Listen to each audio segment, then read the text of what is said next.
Okay, yo, what's up, everybody? Welcome to the first episode of Talking Shots, where we talk the shots and blah blah. Where we talk the shots. Yo, this fucking reel is already gonna be the shit. Welcome, everybody, to the first episode of Talking Shot, where we take the shots and we talk the shit. Thank you, everybody. This is the first episode. We have one of my good friends, one of my favorite players, and just an all-around great guy. Please introduce yourself to the audience. I already know they know your name, but... I'm Panda Global's MVD. People call me Jesse. That's basically it. My first topic here is personal stuff. Get the audience know you a little bit better, but let's start with, the highlight of the show right here. Our little boy, Jack Daniels. You ready, bro? Yes. Salute. We're not gonna do any of that extra fancy stuff since we're not drinking tequila. For y'all, I do it for y'all. Jesse, what is your background and where are you from for the people that don't know? I was born in New York, live in Miami now ever since I was about 4 or 5. So for the audience who might not know, how old are you? I'm 24. 24? Yes. Dinosaur, alright, lit. You travel a lot, obviously, because of your sponsor. And from seeing on your Twitter, you love eating. I mean, just like all of us. Of course. Bro, that's like the best part about traveling. You get to travel and experience new types of food from different places. What are some of your favorite food spots that you've been to from any place that you've been to? In Chicago, since you mentioned that, pizza. I went to this place called Illuminati's. Oh shit, okay. Really good place. That place is super good. And then Gino's East was another one that was really good. Everyone talks about Giordano's. I've heard not a people talk about fan. Not a fan. They had really good cheese bread, but their pizza was just kind of lackluster. Your fans in Chicago are gonna lynch you for saying. Oh, they know. I already told them. I had hot dogs there, and there was nothing special. They don't like ketchup on hot dogs. So what? Just mustard and what? Like mustard and pickles and yeah. It was weird. We went to a place. You guys are savages. Authentic hot dog place. Yeah, it was great. And I walk in and I look at the toppings and it's mustard, relish, mayo, this, onions. I was like, I don't see ketchup. And I go to our friend and I go, why can't I get ketchup? Yeah, where's the ketchup? And they're like, shh, don't say that in here. And I was like, don't say that in here. What do you mean? It's like, people are gonna look at you weird. They're gonna ridicule you. You're gonna be made fun of. Just don't do it. And I was like, I'm really curious. So we got to the front and I asked the guy who was working there. Yeah. I was like, excuse me, I'm not from Chicago. Get that out there real quick. Why isn't ketchup an option for the hot dog? Everyone in that place looked at me, turned their heads. Oh, it was everybody, everyone. It was crazy. This guy right next to me was like, why would you put ketchup on a hot dog? That's like putting honey on your mashed potatoes. And I was like, food discrimination. I was like, that's not how. That's nothing similar at all. There's no correlation to that. But I don't understand what this ketchup hate is. It's weird. I have another friend too. Shout outs to Louis, who is a ketchup hater on everything. And then the first time he told me that he hated ketchup was when I was like, oh, I got a burger or something, and I was like, oh, let me get a little bit of ketchup on it. And then he looked at me probably obviously not to the same extent, but he gave me one of those looks. What are you doing? And then he's like, you're disgusting. Ketchup ruins everything it touches. And Leo's the same way. Oh yeah, but Leo's the worst. Which shout outs to SGTPM. You're the worst, and you don't have good taste. So your handle is MVD. What does that stand for? And where did you get it from? Okay, it stands for Most Valuable Ditty. Super lame. Back there was a GameWorks on Sunset. Before it was Game Time. Yeah, before it was Game Time. Yeah. The GameWorks, I don't know how they got a copy of the Japanese Brawl before it came out, months before it came out. I was like, that's wild. What? Yeah, so our friends found out, and every Thursday they had you pay $2 and you get to play all night for Brawl. And I was like, hell yeah, what are we not doing there already? I was like, this is cool. So we went there every Thursday and I played Diddy Kong. He's my favorite Nintendo character, and I was really excited when he was announced, and I was like, you know what? I want to play Diddy. And then everyone in the group of friends was like, well, if we're gonna take Smash a little more seriously, we gotta make up tags. Everyone has game tags. Oh yeah, now we actually have to go think through of the one. cool thing. And everyone had their lame ones, and I was 15, 16 at the time. So I was like, I'm gonna be MVD, for what? I was like, MVP is the most valuable player, and I want to play Diddy, so most valuable Diddy. And that was my little goal back then. I wanted to be the best Diddy Kong, and then you played Snake? And then I played Snake, and I told everyone my name meant nothing. By the way, let's see if we can capture this on camera. My father likes to collect really nice things, so the Glenlivet sponsor me. So how has the community changed since you started? You've been pretty much in the scene for a long, since bro, I don't want to say a long time, but for a good amount of years. March 2009. That's a while. Damn, actually thinking about it is. But That's you know, there's the 7.5 years right now. That's a long time. Damn. So you've seen like the progression and growth. So what would you say to you is like some of the biggest changes that you've seen? We didn't have weekly events for the most part. We had like bi-weekly, sometimes monthly, sometimes even just bi-monthly events. And every now and then there was a tournament. Now, you look at a tournament schedule for a week, like in South Florida, we have Versus on Thursday, AO on Friday, for Smash 4 at least. And then Wednesday, there's Gaming Lounge, or Good Gaming Lounge, I think it is. Yeah. And there's like 4 or 5 of them a week. It was less about going to events and more about meeting up with everybody and practicing. Yeah. Now it's more about practice when you can, but we have all these events that you can go to. And get real practice. Yeah, and it's crazy, because like even entrant-wise, like back in the day, our usual tournaments had between like 30 to maybe 50. And that was like, when it was like the upper 40s, it was like, yeah, this is a big tournament. And now we have Versus every week and it's like 90. Which I still find incredible. The reason I'm so fascinated with this community and wanted to get into stuff like this is because of the amount of growth that this has gone through. Not only just the Smash community, but the FGC. Like, going from, you know, just like, at least when I started, like when I was like in middle school, I would go to like, what was it called? Oh my god, they had a bunch of them. That it was like a GameStop, but the plane trade. Oh my, I remember plane trade tournaments. Dude, plane trade tournaments were so lit, but then you would only have like 14 people and you're like, damn, this one's stacked. Like, everyone came out this week. Like, yeah, it's actually really funny. There was a plane trade tournament. I wasn't there for this. But there was this guy who he got really mad about something and he punched through a TV.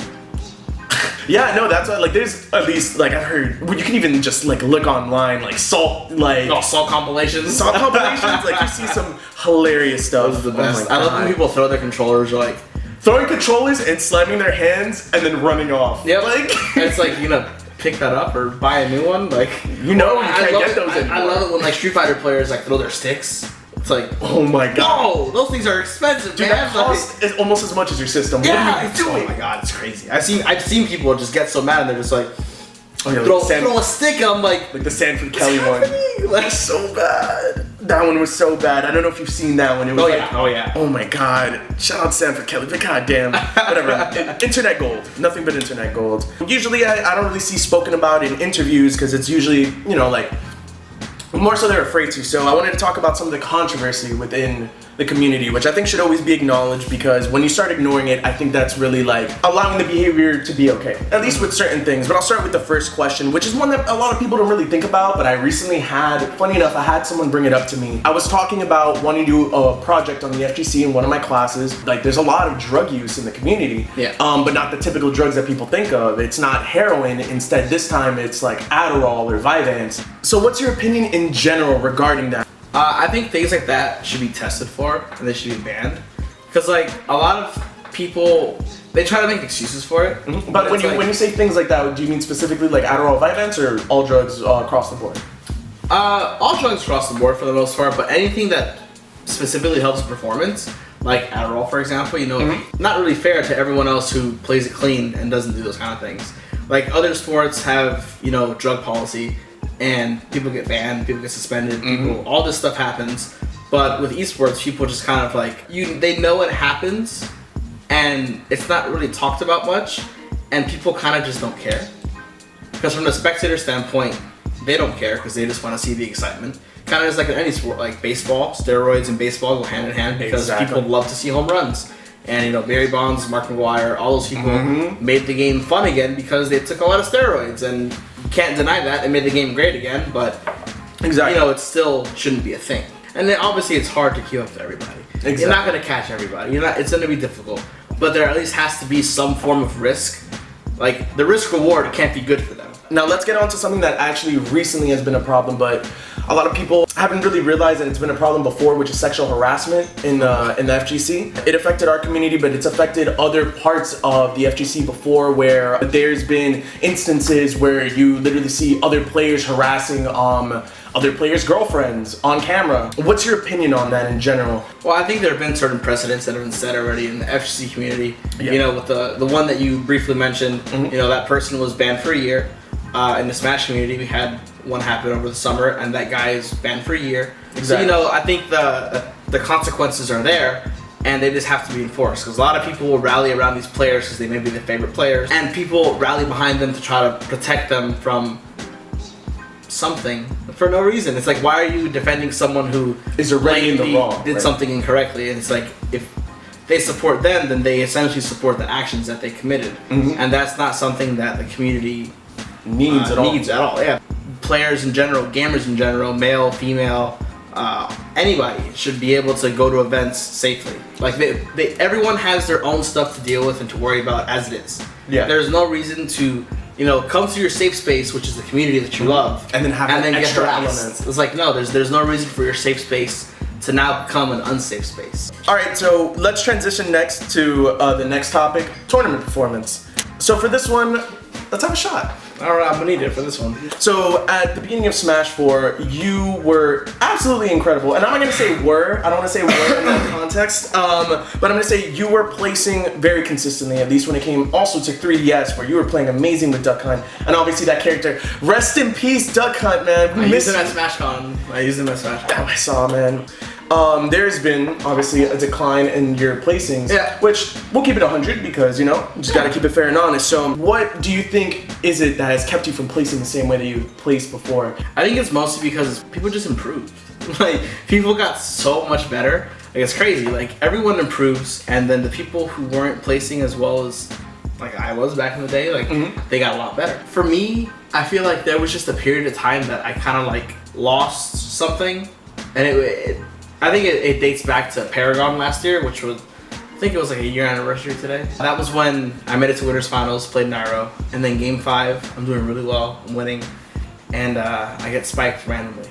And I messed, I was alive, I did a misinput, monkey flip, and I died, and I think that game just like sucked something out of me, and it was like Space Jam. Like, they literally brought out the controller, and I touched the wrong controller, and it took my talent. It was just gone for a bit. Like, something happened. Like, that affected me really, really bad.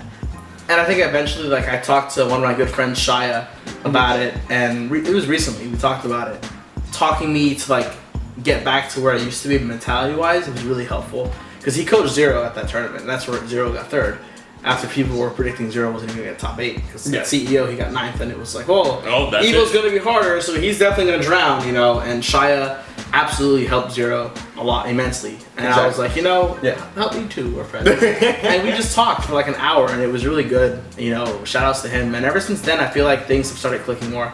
And I definitely think I'm on the trend back to where I used to be. So of course, what are your plans for the future? Well, obviously just to improve, now that I have Esam back in town for good. So that's a consistent practice that I didn't have before, that we didn't have before. Yeah. And now we're going to be able to do that more often. I know we both have high aspirations, like we're both going to Big House in October. We both want to win, obviously. Oh, but I definitely feel like we're both capable of both cracking top 8. So Big House is something that we're both trying really hard to both top 8 at, top 3. Meet each other in Winners Finals and Grand Finals. That'd be great. Exactly. Have the SFL Finals as usual. Yeah, have a PG Grand Finals. Be like, what's up, buddy? So you've heard of these rumors about a new Smash game, all that. Who would you like to see in a new Smash game? I mean, realistically, I only want Smash 4 to be upgraded on the NX. I don't want a new game. Yeah, you don't want a new game? No, it's the same thing. It's 2 years old, not even. Yeah, right. I just want the same game with maybe a couple more stages that we can use in tournament, and a couple more characters like Snake. Oh, 4K remix. Oh, and Snake. Who would have guessed? If I could have Snake back, I'd be winning nationals. Do you think that there would be any new interesting third parties, especially with like all these new indie games that have been coming out? I don't know. Well, you could always see like a Shovel Knight or like a Shantae kind of thing. Yeah, but that's the people that we were expecting before. Yeah, which is why they make the most sense. Or maybe like a Wolf from Brawl and Ice Climbers come back because they can work now and all this nonsense, and who knows? Future's gonna be bright. I know that they announced today actually there's a tournament in St. Louis in December, and it has a $40,000 pot bonus combined for Smash 4 and Melee. And I'm just like, how much? It's the one thing that we've been asking for the longest time, and we're getting it. 15,000 for singles, 5,000 for doubles. So it's like, whoa, like that's huge, and I think they're going to be more events like that in the future. Now that you've been through this, who else would you like to see on this show? What other players would you like to see on a show with this type of style? We have a lot in South Florida. I know that. I have my own little mental list. It's not even just limited to Smash. Like, we have so many players down here. Like, we have Flocker. I was gonna say Flocker, Flat, but Flash. I need to save my list for all these later. People, all these people that are really good. You know, like I think maybe some of the newer players to the scene who are also like really good, like Daff. I just want to thank you again for the audience, for the people that I don't know why they're not following you already. Where can they follow you on social media? Twitter at PG_MVD. If you guys want to follow us on social media, follow us at Twitter at Talkin' Shots. Follow us, share, support, and if you guys have any recommendations for players that you'd like to see on this show, please leave it in the comments below. Tweet us on Twitter, and thanks again. See you guys next time. Bye. Bye. See y'all.